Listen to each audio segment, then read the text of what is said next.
Selamat pagi, perkenalkan nama saya Martinus Eko Prastio. Saya adalah salah satu dosen di Universitas Multimedia Nusantara, program studi Desain Komunikasi Visual. Pada pagi hari ini saya akan menjelaskan mengenai RPKPS dan modul perkuliahan dari mata kuliah Design and Indonesian Culture.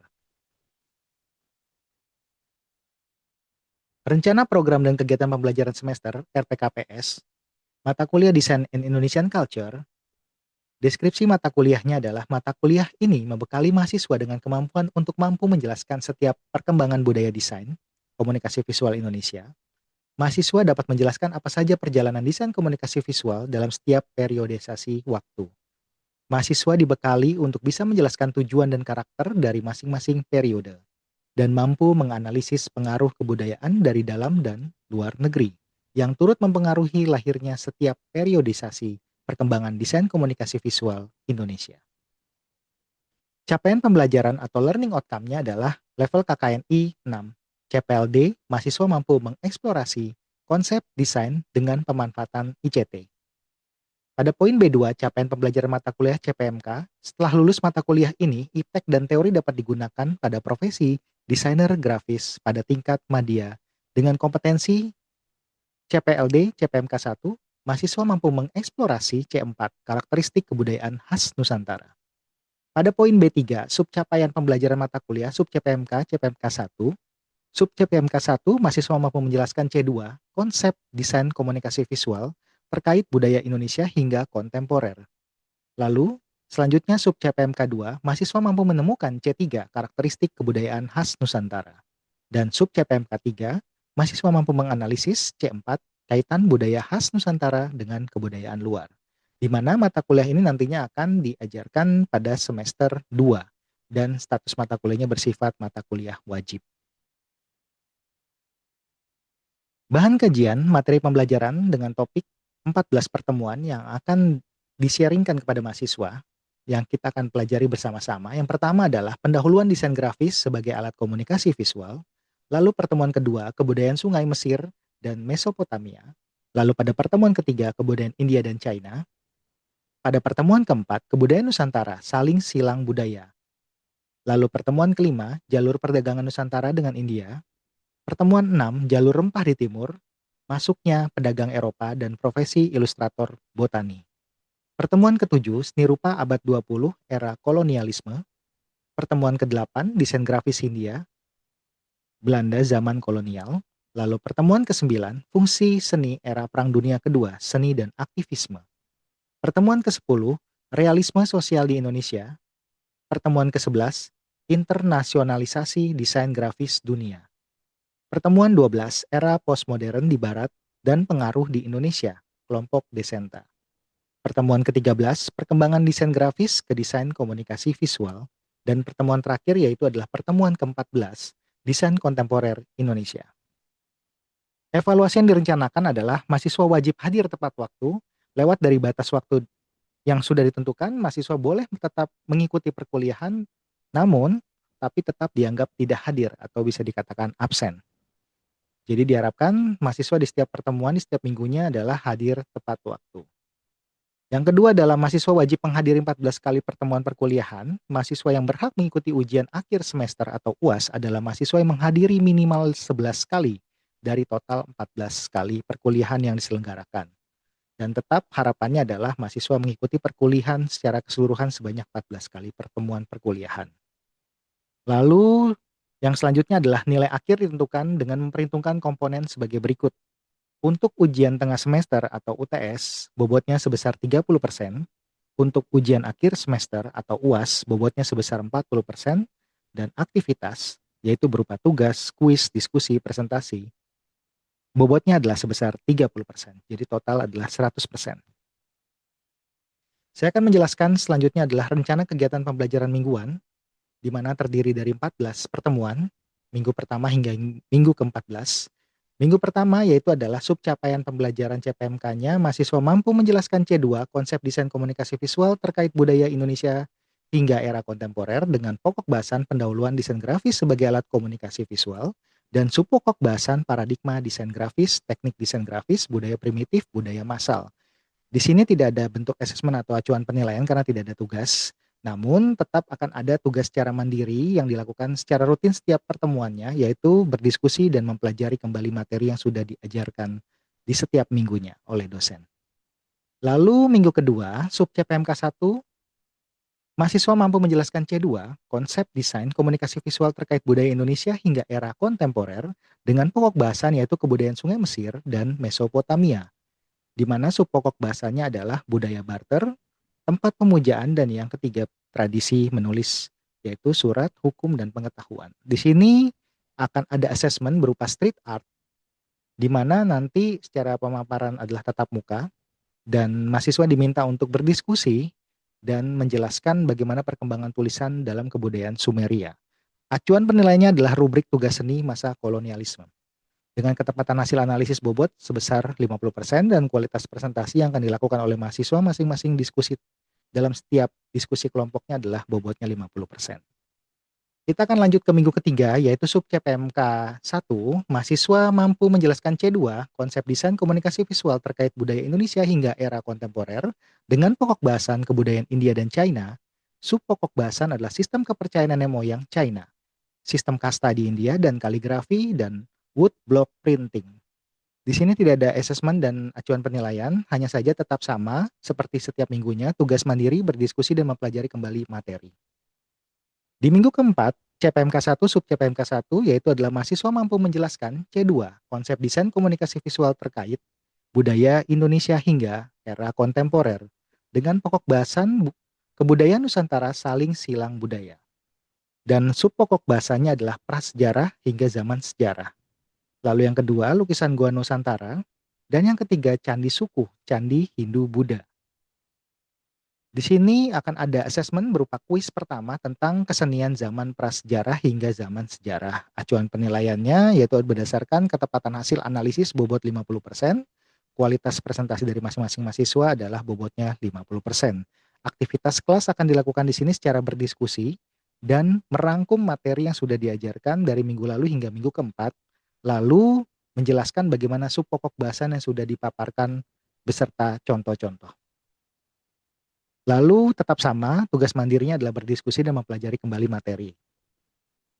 Selanjutnya adalah minggu kelima, sub CPMK 1, CPMK 1, mahasiswa mampu menjelaskan C2, konsep desain komunikasi visual terkait budaya Indonesia hingga era kontemporer. Pokok bahasanya adalah jalur perdagangan Nusantara dengan India. Sub pokok bahasanya adalah penyebaran agama Hindu, pergeseran kekuasaan dari Jawa Tengah ke Jawa Timur, dan yang ketiga adalah wayang beber, masuknya pengaruh Islam. Di sini tidak ada bentuk asesmen dan acuan penilaian, hanya saja diskusi tetap dilakukan seperti biasa dan mempelajari kembali materi yang sudah dipaparkan dari minggu selanjutnya sebelumnya hingga minggu kelima.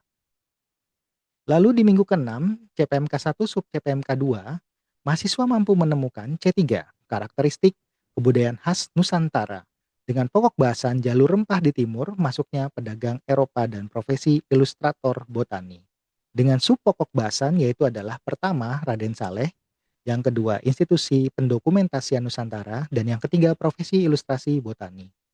Tidak ada acuan penilaian, hanya saja ada bentuk asesmen kuis kedua lokal pada candi-candi Nusantara. Dengan ketepatan hasil analisis bobot 50%, kualitas presentasi adalah bobot 50%. Seperti biasa, tugas mandiri berdiskusi dan mempelajari kembali materi. Dilanjutkan di minggu ke-7, CPMK 1 sub CPMK 2, mahasiswa mampu menemukan C3, karakteristik kebudayaan khas Nusantara dengan pokok bahasan seni rupa abad 20, era kolonialisme, dan sub pokok bahasan Moi Indi dan Persagi, yang kedua adalah Kamasan dan Pitamaha. Tidak ada bentuk asesmen dan acuan penilaian, namun seperti biasa, adanya tugas mandiri berdiskusi dan mempelajari kembali materi. Dan di sini mahasiswa sudah mulai mempersiapkan diri untuk proses ujian tengah semester, di mana nanti minggu selanjutnya adalah ujian tengah semester atau UTS dengan sub CPMK 2, CPMK 1, mahasiswa mampu menemukan C3, karakteristik kebudayaan khas Nusantara. Pokok bahasan terdiri dari pertemuan 1, 2, 3, 4, 5, 6, sampai dengan minggu ke-7. Moda ujiannya adalah daring, online, yang akan dikumpulkan dalam e-learning. Bentuk ujiannya adalah take home. Nanti akan ada deadline, waktu, periode di mana mahasiswa mengerjakan UTS sampai dengan deadline-nya berakhir, yang harus mereka kumpulkan secara lengkap dan secara baik, secara sesuai dengan brief yang ada di e-learning masing-masing portal mahasiswa. Pengumpulan ujian berupa paper analisis karya dalam bentuk video presentasi. Bentuk asesmennya adalah paper, lalu presentasi, dan acuan penilaiannya adalah rubrik penilaian UTS. Indikator penilaiannya adalah jenis aksara, konten, ide, dan konsep, juga komprehensif. Bobotnya adalah 30% untuk ujian tengah semester.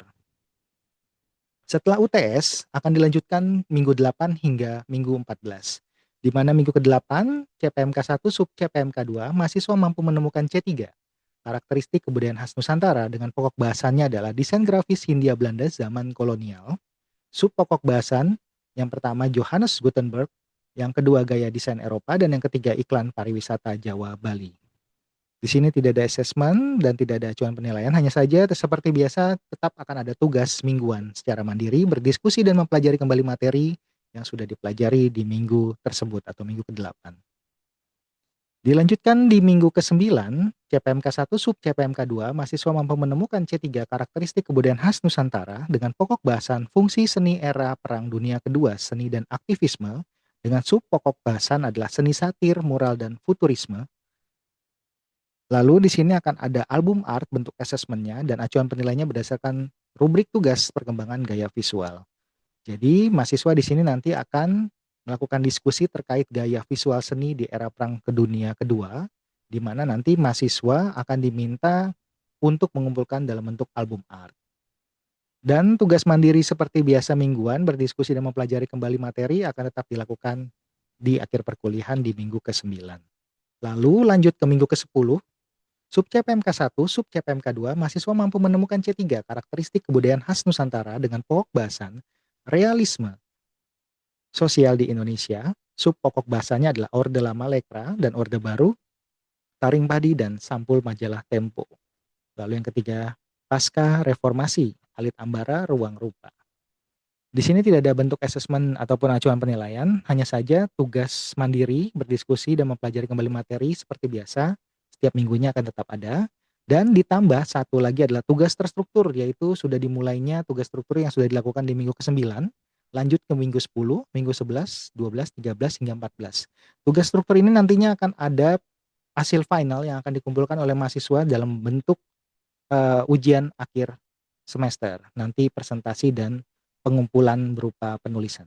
Lanjut ke minggu ke-11, CPMK 1 sub CPMK 2, mahasiswa mampu menemukan C3 karakteristik kebudayaan khas Nusantara dengan pokok bahasan internasionalisasi desain grafis dunia, dengan sub pokok bahasan yaitu Bauhaus, Art Deco, Art Nouveau, dan Swiss Design Internasional.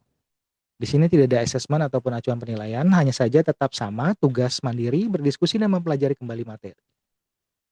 Lanjut ke minggu 12, CPMK 1, sub CPMK 2, mahasiswa mampu menemukan C3 karakteristik kebudayaan khas Nusantara dengan pokok bahasan gerakan seni untuk masyarakat. 2. Sub pokok bahasanya adalah Fluxus dan Dadaisme. Lalu yang kedua Pop Art Movement, yang ketiga American Kitsch, komik, poster, film, sampul, kaset. Di sini tidak ada bentuk asesmen ataupun acuan penilaian. Mahasiswa hanya akan melakukan diskusi terkait subbab bahasan yaitu Fluxus dan Dadaisme, Pop Art Movement, American Kitsch berupa contoh-contoh poster, contoh-contoh desain poster film, sampul kaset, dan seterusnya. Di sini akan ada tugas mandiri, berdiskusi dan mempelajari kembali materi, dan kelanjutan tugas struktur yaitu kuis 4, Bauhaus, Art Deco, American, Pop Art. Kita melanjut lagi ke minggu ke-13, CPMK 1 sub CPMK 2, mahasiswa mampu menemukan C3 karakteristik kebudayaan khas Nusantara dengan pokok bahasan perkembangan desain grafis ke desain komunikasi visual. Sub pokok bahasanya adalah eksperimen seni dan desain, GSRB, lalu prodi DKV di Akademi Seni. Tidak ada asesmen ataupun acuan penilaian, hanya saja tetap sama setiap minggunya, tugas mandiri, berdiskusi dan mempelajari kembali materi.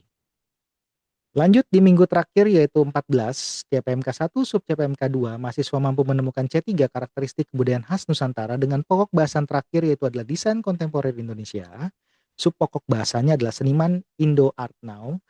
Dalam genre foto, game, animasi, dan multimedia, secara aktivitas kelas tatap muka, presentasi UAS sudah dimulai di pertemuan terakhir ini itu 14, karena nanti UASnya hanya tinggal mengumpulkan bagian lain dari selain presentasi. Jadi mahasiswa wajib melakukan presentasi di pertemuan 14, bagaimana menjelaskan subbab pokok bahasan.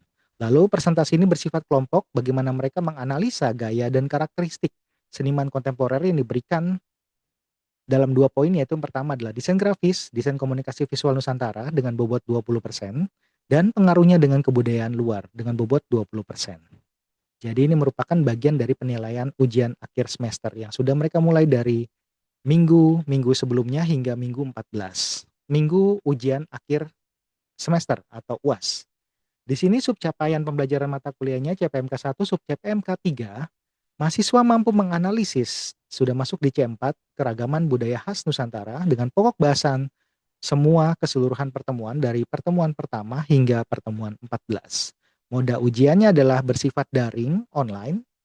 Bentuk ujiannya adalah take home, dikerjakan di rumah masing-masing dengan pengumpulan ujian paper, analisis, dan presentasi. Bentuk asesmennya adalah paper dan presentasi, acuan penilaiannya adalah rubrik penilaian UAS. Indikatornya perbandingan karakter visual, deskripsi gaya visual, analisis gaya visual. Berikut adalah lampiran analisa capaian pembelajaran, bagian tahapan capaian pembelajaran di mata kuliah Design and Indonesian Culture. Dari saya, Martinus Eko Prasetyo mengucapkan terima kasih dan kita akan lanjut ke tahapan pembelajaran selanjutnya. Selamat pagi semua teman-teman. Hari ini saya selaku dosen Desain and Indonesian Culture DKV 202, saya dengan Martinus Eko Prasetyo. Saya adalah salah satu dosen aktif di DKV UMN yang kebetulan bidang dalam penelitian saya maupun pengajaran saya salah satunya adalah berkaitan dengan Indonesian Culture. Perkuliahan Indonesian Culture ini tentunya kita mempunyai buku wajib. Buku wajib yang ada di sini ada buku dari Desain dan Kebudayaan dari Widargo, lalu buku yang keduanya adalah Desain Grafis Indonesia.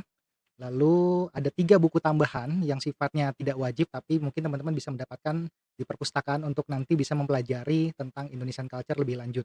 Beberapa dosen di Design and Indonesian Culture, salah satunya ada saya, yaitu Martinus Eko Prasetyo. Salam kenal teman-teman sekalian, lalu ada Ibu Retno, lalu ada Ibu Setianingsih Purnomo. Apa aja sih yang dipelajari di mata kuliah ini? Berikut adalah course outline, saya akan jelaskan terlebih dahulu.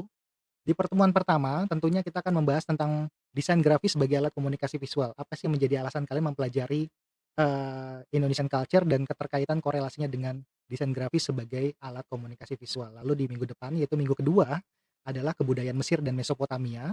Di week ketiga nanti akan ada kebudayaan China dan India. Week 4 ada kebudayaan Nusantara, yaitu saling silang budaya. Week 5 jalur perdagangan Nusantara dengan India. Lalu week 6 jalur rempah di timur dan masuknya pedagang Eropa. Lalu sebelum UTS, di week ke-7 kita akan mempelajari tentang seni rupa abad 20. Lalu di week 8 kalian akan ada midterm, ujian tengah semester. Nah, setelah UTS akan dilanjutkan di week 9 sampai di 15. Di 9 nanti akan ada desain grafis Hindia Belanda zaman kolonial. Lalu lanjut ke week 10, fungsi seni era Perang Dunia Kedua, seni dan aktivisme. Lalu week 11, realisme sosial di Indonesia. Week 12, internasionalisasi desain grafis dunia.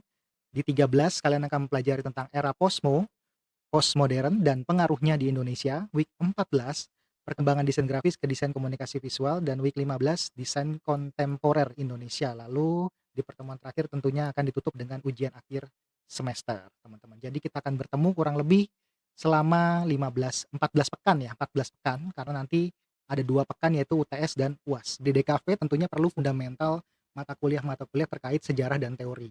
Jadi di mana perkembangan keilmuan visual communication design itu tidak serta-merta langsung muncul begitu saja, karena semuanya berawal dari tonggak sejarah tentang visual, khususnya yang berhubungan di desain Indonesian Culture di Indonesia. Mempelajari tentang DKV, mempelajari tentang desain, ya tentunya harus mempelajari tentang manusia terlebih dahulu. Bagaimana sejarah manusia bisa berkomunikasi atau bisa berbicara satu sama lain, menyampaikan pesan dan kesannya, maksud tujuannya, agar komunikasi itu bisa tercapai. Ada zaman namanya Paleo Mesolitikum, di sini adalah zaman batu muda. Tentunya aktivitas dari manusia purba akan selalu mirip satu dengan yang lain, dimulai dari berburu, menangkap ikan, bercocok tanam, lalu menetap di satu tempat yang sama, lalu setelah mungkin resource-nya habis di situ, dia akan pindah ke tempat yang baru. Mungkin setelah berburunya hewannya habis di situ, tidak banyak lagi, atau mungkin tanamannya sudah mulai istilahnya persediaan makannya sudah mulai menipis, ya dia pasti akan berpikir bagaimana caranya untuk pindah ke tempat yang baru dan tetap bertahan hidup. Nah, kuncinya adalah manusia dari zaman dulu ternyata berbicara soal tentang bagaimana caranya mereka tetap bertahan hidup. Nah, lalu apa hubungannya dengan budaya Indonesia? Di Indonesia tentunya diawali dari perkembangan era masa purba terlebih dahulu. Di sini terwujud pada 3 hal kategori wujud budaya menurut Kuncoro Ningrat. Yang pertama adalah ide, nilai, norma, peraturan. Yang kedua adalah pola perilaku, kompleks aktivitas. Dan yang ketiga adalah artefak kebudayaan, material, benda hasil budaya. Dan inilah yang akan kalian pelajari selama 1 semester ke depan. Bagaimana penciptaan sebuah ide, nilai, norma, peraturan itu ada dalam aktivitas kegiatan manusia, bahkan dari era masa manusia purba, dari peradaban masa lampau, sampai ke peradaban hari ini yang lebih jauh lebih modern, teman-teman. Lalu yang kedua, bagaimana pola perilaku manusia secara kompleks, secara aktivitasnya mereka sehari-hari untuk bertahan hidup, itu menjadikan manusia itu terus tumbuh dan berkembang. Unsur-unsur kebudayaan itu dibagi menjadi 7. Yang pertama adalah sistem religi, yang kedua sistem sosial dan organisasi kemasyarakatan, yang ketiga sistem ilmu pengetahuan, yang keempat bahasa, yang kelima kesenian, dan keenam sistem mata pencaharian, dan yang ketujuh adalah sistem teknologi dan peralatan. Semua hal ini tentunya berkaitan erat dengan kehidupan manusia. Nah, sebagai seorang desainer, nantinya kalian juga perlu memahami bagaimana pola pikir dan tingkah laku setiap orang atau manusia itu satu dengan yang lainnya berbeda. Apalagi ketika mereka sudah mulai berinteraksi satu dengan yang lain.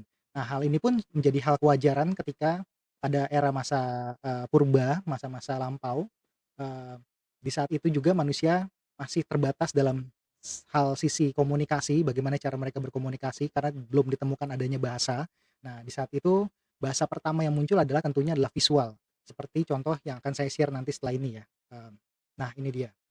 Jadi pada masa Neolitikum ataupun masa-masa zaman batu pada masa purba, ini adalah salah satu bentuk bentuk peradaban awal mula manusia itu berkomunikasi dalam bentuk visual, yaitu dengan ditemukannya pembuktian pada hari ini lukisan dinding-dinding di dinding-dinding goa ya. Nah, hampir di seluruh dunia itu banyak ditemukan, penemuan terkait hal ini. Dan setelah diteliti ternyata ini adalah salah satu bentuk ekspresi dari manusia purba, bagaimana cara mereka berkomunikasi. Nah, kalau dari teman-teman sekalian kira-kira, melihat gambar ini apa yang kalian bisa ceritakan dari visual yang kalian tangkap? Ada yang mau berpendapat? Silakan. Kalau dari saya, Iya, Evan? ini ini menceritakan kalau ada beberapa manusia yang sedang berburu yang kelihatannya seperti sapi atau Oke, kerbau gitu. kelihatannya seperti sapi atau kerbau. Mereka sedang melakukan aktivitas berburu ya? Nah, pernah nggak kalian berpikir bahwa ternyata manusia purba itu bisa gambar gitu? Ada masa lampau ya, padahal mereka nggak belajar tentang atau tidak mempelajari tentang teknik menggambar. Tapi kira-kira menurut kalian kenapa mereka bisa kepikiran menggambar ini di goa gitu? Kalian kan sebagai calon desainer nih, eee, tentunya kalau dalam merancang desain harus punya ide dulu kan. Nah, manusia purba juga sama dong, harusnya kan konsep berpikirnya adalah bagaimana caranya mereka bisa menggambar sebuah, visual seperti ini gitu. Nah, kira-kira mereka itu yang pertama adalah dari mana idenya, lalu yang kedua adalah kenapa mereka bisa menggambar, ini hewan, ini adalah saya sebagai manusianya, dan ini teman-teman saya sekumpulan orang-orang yang sedang melakukan aktivitas berburu. Padahal mereka nggak belajar sama sekali tentang drawing gitu. Menurut saya ya Pak, izin jawab. Ya boleh Fana, silakan. Literal Silakan. aja sih Pak dari pengalaman mereka berburu. Terus kenapa dilukisnya di dalam gua? Pendapat saya mungkin karena kalau dalam gua tuh gak kena angin, gak kena hujan, jadi lukisannya nggak bakal hilang. Gitu. Oke, menarik. Lukisannya nggak bakal hilang. Ya Begitukah? itu juga mungkin dipikirin dari pakai tanah apa atau pakai ini kayak pakai mungkin tumbuh-tumbuhan yang ada I iya, bisa menghasilkan warna gitu. oke. Berarti mereka berpikiran ini tidak cuma soal gambar sekarang kan? Sekarang mereka memikirkan bagaimana caranya bisa menuangkan ide, pikiran, visualisasi ini ke dalam bentuk sebuah media, di media yang bisa mereka gambarkan atau tuangkan. Dan pilihannya kebetulannya adalah dinding goa. Ya, Kalau menurut Jocelyn? saya sih Pak, cara mereka bisa memvisualisasikan sapi sama orang-orang misal di komunitas mereka tuh karena mereka udah sering observasi sapi mungkin di kehidupan nyata. Jadi kayak otak manusia tuh secara natural emang ada kemampuan untuk memvisualisasikan apa yang mereka lihat gitu. Membuat apa yang mereka lihat dalam karya tersebut sih. Oke, bagus nih pernyataannya tadi dari Jocelyn. Jadi dari Pana ke Jocelyn, kalau Pana tadi mengatakan bahwa ternyata manusia purba juga sempat memikirkan bagaimana caranya biar gambarnya bisa tertuang tadi. Lalu kedua adalah biar bisa bertahan lama. Itu tidak kena angin, mungkin tidak kena hujan, tidak hilang lah. Terus kalau kata Jocelyn tadi, ini tentang ingatan, memori manusia. Bagaimana menuangkan ide itu dia berdasarkan apa yang sudah mereka ingat atau memori. Berarti kalau kita ngomongin tentang ingatan, berarti kita ngomongin juga tentang pengalaman di sini. Berarti ini adalah bagian dari salah satu bertahan hidup ya, pengalaman bertahan hidup manusia purba, yaitu dengan cara ya makan, berburu. Cari makanannya gimana? Berburu. Mungkin dari saya, Pak. Iya, silakan, Jovanka. Jadi menurut saya sendiri, manusia mempunyai pikiran yang sangat abstrak. Jadi Oke, pikiran abstrak. mungkin Oke. ya menggabungkan dari pernyataan Pana dan Jocelyn, kalau manusia mempunyai daya ingat sendiri untuk mengingat cara mereka berburu, cara mereka mendokumentasikan sesuatu, dan itu terus berkembang sampai sekarang gitu. Oke, berarti bisa dibilang, pikiran abstrak tadi, itu tadi sempat saya bahas di slide yang sebelumnya ya, di bagian, Betul. sorry tadi di mana ya? Nah ini nih, konsep. Ternyata betul ya, konsep desain itu sudah dipikirkan oleh manusia purba, teman-teman. Dalam bentuk konsep. Jadi maksudnya dari Pana tadi adalah pikiran abstrak atau bisa dikomunikasikan dalam bahasa sekarang adalah konsep, sebuah ide abstrak. Jadi pastinya pemicunya adalah konsep dulu nih, manusia purba ternyata punya konsep ya? Iya, punya. Kenapa bisa punya konsep? Ya namanya juga manusia gitu. Manusia kan punya, daya ingat, punya pemikiran, bahkan punya hasrat bagaimana cara mereka menuangkan itu semua menjadi satu kesatuan dalam bentuk visual. Nah, visual ini adalah desain. Sebuah rencana untuk melihat tampilan atau pekerjaan sebuah objek sebelum dibuat. Nah, pertanyaan terakhir dari saya adalah, kira-kira pesan komunikasi ini ditunjukkan kepada siapa? Mau izin jawab, Pak. Oh boleh, Nawal, silakan. Jadi seperti yang si Evan bilang, menurut saya ini nih ditunjukkan untuk rekan-rekan mereka sendiri atau mungkin untuk anak-anak mereka, untuk generasi mereka yang akan datang.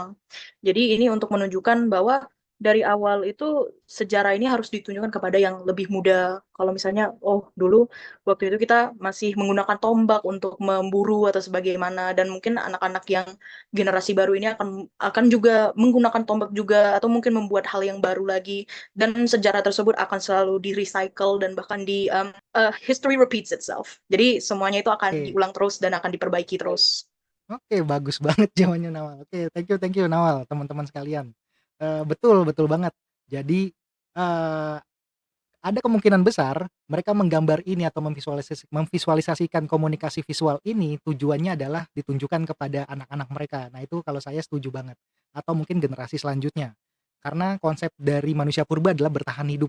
Bertahan hidup bukan soal untuk diri sendiri, tapi untuk koloni, untuk kebersamaan, kelangsungan hidup keturunan mereka sampai ke anak cucunya mereka gitu.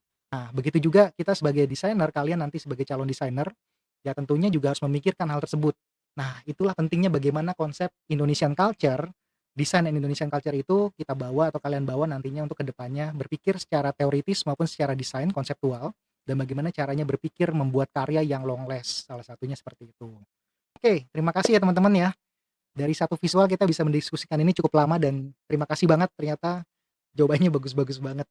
Sip, thank you semua. Nah, mungkin minggu depan saya akan menjelaskan tentang bagaimana, lukisan-lukisan lain, ini ada banyak banget sebetulnya, contoh-contoh, bahkan sampai di eranya kerajaan yang masuk di Indonesia nanti seperti apa. Oke, kita akan ketemu lagi mungkin di minggu depan. Terima kasih teman-teman untuk perkuliahan hari ini.